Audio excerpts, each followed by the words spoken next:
I am the Tofu Golem. Please enjoy the video.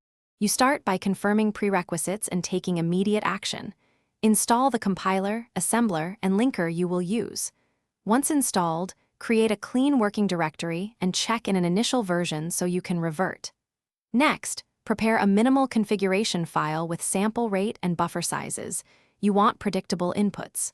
Finally, place initial dataset or test vectors into the project. This gives you a reproducible baseline to iterate quickly and avoid wasting time on guesswork.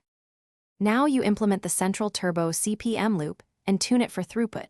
You write the read transform write pipeline, then inline critical functions and switch dynamic allocations to fixed buffers to reduce latency.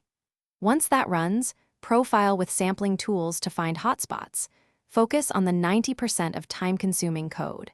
Make incremental changes and reprofile after each tweak, because caching and memory layout matter. Reorder structures for locality and verify that worst-case latency.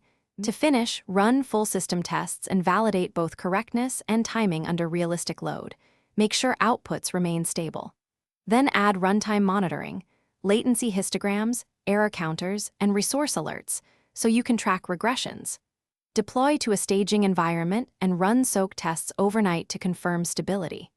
If things go wrong, bisect recent commits and compare configurations to isolate the change. This targeted diagnosis gets you back on track without reworking unrelated parts.